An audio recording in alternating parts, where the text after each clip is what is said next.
In this particular episode, we're going to talk about some worst performing areas of 2023. Now, I'm not using these areas to feel proud about, the certain areas that I chose and how areas that I chose performed far better than these areas.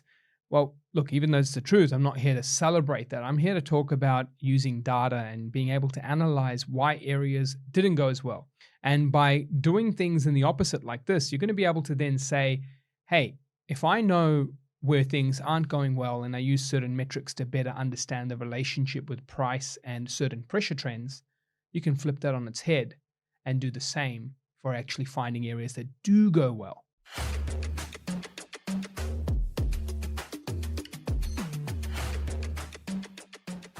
And so with regards to this, we're going to look at one, things like the core stats, two, which areas themselves are the ones that actually had them, and three, what needs to change in terms of the performance metrics and or my thoughts of how these areas start to shift, okay? So with regards to these areas, there are 5 I selected. I could have selected more, but there are 5, and these are areas that have a little bit of a similar trend to some, but then you might be surprised, and this is why I'd encourage you to stay towards the end to really understand which particular areas are showing up and why they're showing up. And more importantly, at the end, I'm going to also go through what trends need to shift for them to start going into positive territory for price growth. So let's get into number 1. I've got my screen here in front of me. And the first one I'm looking at is Richmond Valley Coastal, New South Wales. Now, if that is a whole bunch of jargon to you, Arjun, what city is that? I've never seen that on an Australian map. These are using terms called SA3, and SA3 stands for Statistical Area Level 3. You've seen me use these terms in our reports if you've been following along or other podcasts in the past, but essentially they're me clustering data together with this term that ABS census use, and the idea here is that I can get more rich data by having more sample size, okay? Now, to give you some familiarity with this area, it's things like, Byron Bay, Lennox Heads, all towards Ballina.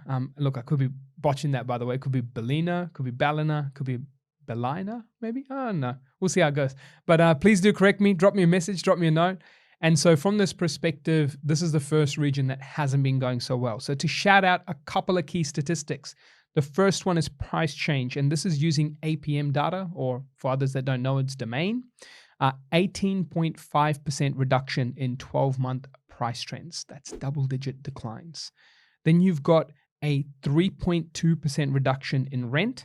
And those are the 2 big factors. So really, you're losing double digits over the 2023 year / parts of 22 because it's the last 12 months. And at the same time, you're losing some rental gain while the rest of the country has not been losing rents and has been seeing a recovery. That's pretty bad, right? Now, before we go into area 2, we're going to go through some of the deeper data sets that show this change and what tends to show when you see declining markets. If you flip it on its head, they're also what show when markets are improving. Now, the first thing I'm looking at is days on market trends. There is a 73.7% increase in days on market over the last 12 months. So in simple form, people are taking a lot longer to sell their properties. The next trend is housing inventory. So just to remember, housing inventory is the relationship between demand and supply. And how we can simply display this to you is if you took, say, an area that has 30 properties for sale, and on average, about 10 properties are selling each and every single month as the traditional average sales volumes, that's 3 months of inventory. Because if you paused and said, how long would it take for all the stock in this area to dry up and be completely gone, it would be 3 months of selling 10 properties per month to clear that 30 for sale. So when I said this is 6.2, that ain't low. It's pretty high. So if it's 6.2, that's 62 properties for sale at a 10 per month selling period. So that's not what you want. Now, for some benchmarking, some context, sort of 3 to 4 months is a pretty balanced market. Over 4 months is a weaker market. And then under 3 months is a hot market. Now, you could be at 1 month, 2 month, 2.5. The under 3 does not shift massively. Like if it's hot, it's hot. Like, hotter and hot are still both hot, okay? Now, that's the first thing. So inventory is not good. Now, on that inventory, what drives it, right? Because we have the listings relationship, so how much for sale? And then we have the volume of sales relationship, what's selling or how much is selling. So let's break those indicators down. The first one is 12 months trend of listings, down 20.9%. So that's interesting, right? Because if listings are down 20%, you'd think that inventory would be better, but sales volumes have dropped that much more. So that means that days on market's increased not because of more people having sales occur. It's actually way less sales occurring, even though listings have fallen. Sales are dropping way faster and dropping at higher levels. And that's what's causing people to actually see the sale times take longer. So this is an important thing to remember, because people just talk about undersupply. I don't care about one side of the equation. I want both supply and demand, right? And now this is stats specifically that break it down. Time to sell, longer. Finding a rental property easier because rents are declining. And then lastly, prices are declining. And combine that with the reason why, sales volumes are declining much more than listings are. So that's a key thing. Now, vacancy rates, interestingly, have not been super high here. They've been pretty decent. It's just that they haven't had a huge increase in rents. Now, this is a phenomena that can happen. People think that just low vacancy rates suddenly means an increase in rents. There is a correlation with it. There is a trend to it. But you can have some rents fall back even though vacancy rates are low, because vacancy rates are more a proportion, right? They're more available rentals. That doesn't mean that everyone wants those rentals. There just happens to be less available of them. Like there could be 2 bananas on the shelf, but if you don't like bananas, you ain't going to touch them, right? So the main thing there is to recognize that it's availability. And so I think what may be here is perhaps the dynamic of the price for rent, like how expensive it may be. That could play a part. But if you're a local, you might want to let us know why rents dipped back a little bit in some of these areas. Not all of them, but just some of these areas. So the next thing here is vacancy rates in 2023. It did go up, but it's still low from 0.6 to 0.9. So that's the increase trend you don't want to see, but that's still hovering at very low levels. And from this perspective, when you're seeing all of that, you can start to see why this area didn't do so well. Now, these are not what we call causation. This is what we call the effect. This is the outcome of whatever's happening in that region to show certain trends move in a certain direction. It's not what causes it.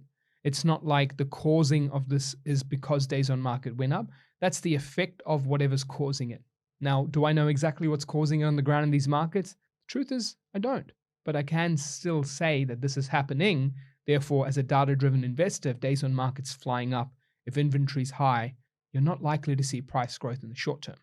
That is area number 1, Richmond Valley Coastal. Now, surprise, what do you reckon area number 2 is? Richmond Valley Hinterland. So it's essentially the next area to this region, which is the places like Lismore and a few surrounding sort of up in the hills areas or up in the bushes or trees areas from that coastal line. Now, similar things here. We have not seen rental prices grow. They've been pretty flat. Sale prices dropped 13% over the last 12 months. Days on market up 72.6%. Inventory pretty high as well at 5.7 months of stock.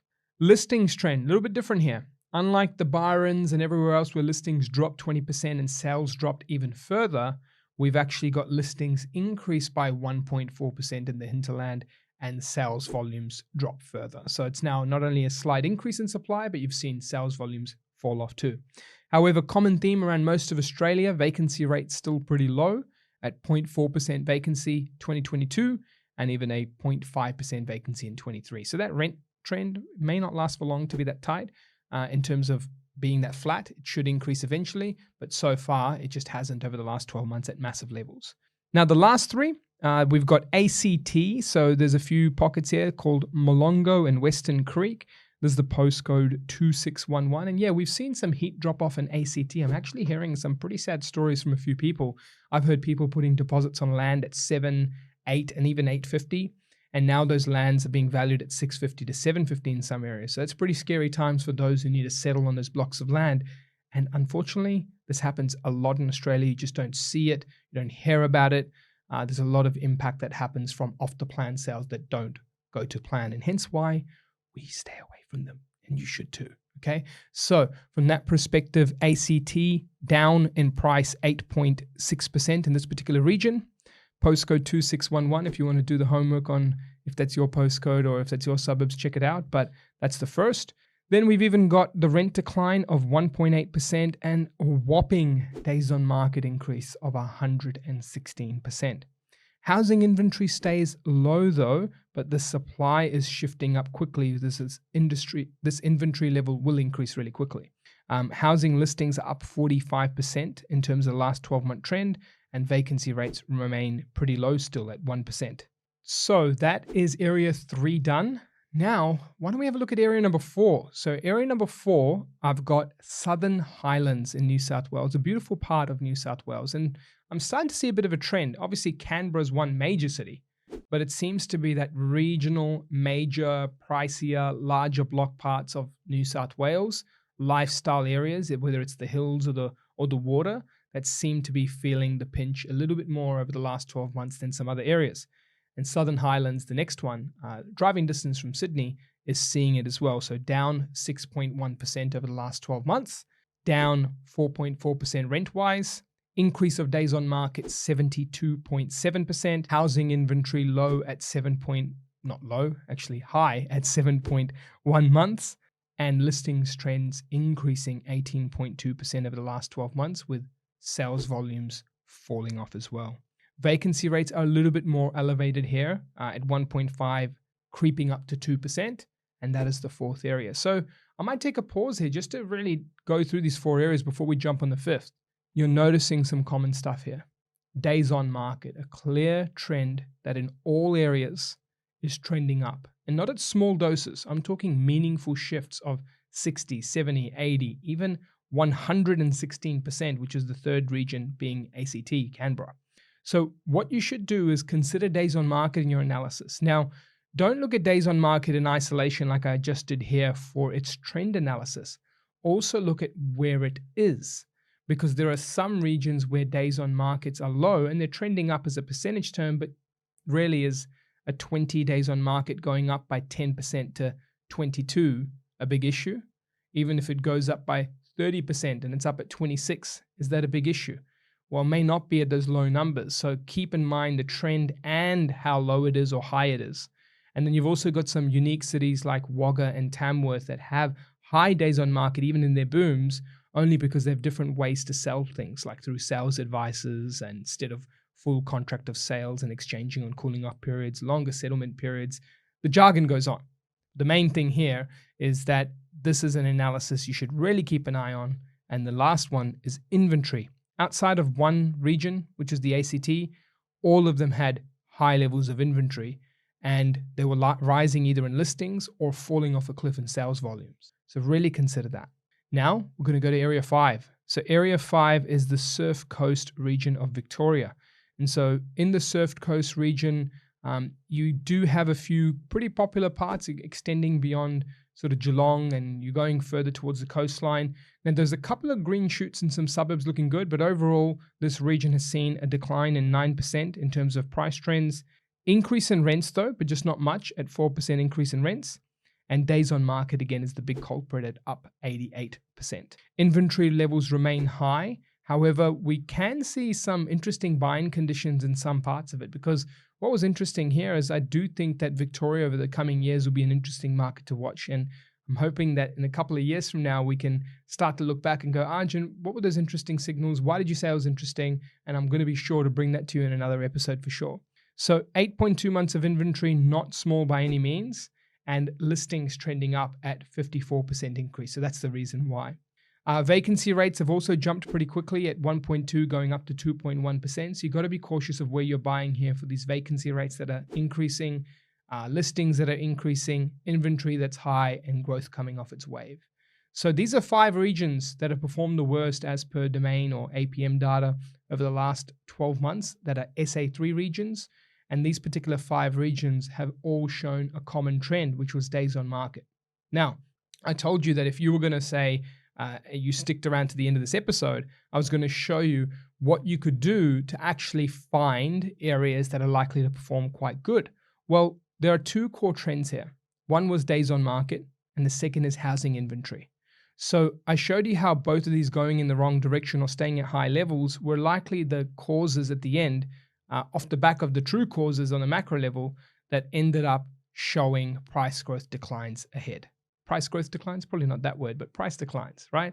So with price declines, if you now want to flip these indicators on its head, vendor discounting falling quickly, days on market falling quickly, and inventory levels being at 3 or below are sure signs that price growth in the next 12 to 24 months is imminent. It's likely to happen. Because put fancy data terms aside, let's just translate what I said in English. People are selling places faster, not many available for sale in comparison to what's being purchased, and people not having to give a lot of discounts on each sale they make in that area. You tell me prices are about to fall there. That's not the case. When those changes flip on their head, that's usually when prices come back. Now, it's always important to look at trend analysis. It's always important to look at where it is from the static and where it goes to. That's the key parts that many people miss. And also putting bandwidth. So you know, hey, data point here, A and B top down. If I say it's in between this, it's a healthy bandwidth. If it's moving from 130 down to a 90, it's good on the trend, but it's still at a high bandwidth. These are ways where you start to look at it and look at it more holistically. I hope this really helps you in your data analysis journey to getting the right markets at the right time. It's something that we do time and time again for our clients, and hopefully by learning just a couple of key indicators, you can apply this to your journey to make the right differences so you don't put yourself in the lowest performing markets in certain areas unless you're buying there for the next cycle. And that's another conversation on its own. And really, I think there's probably some other areas that you could have gone to better your results for your portfolio, not only in 2023, but what's ahead in 2024. Now, if you love this episode, love the data behind the mic, whether it's on the YouTube or you're listening to this, click like, click subscribe. And hey, if you've been a long-term follower of our content, please drop a rating or a review. It would mean a lot. It's not something I ask a lot of or have asked a lot of in the past. And it would help us a lot in growing our channel and putting out more content like this for you.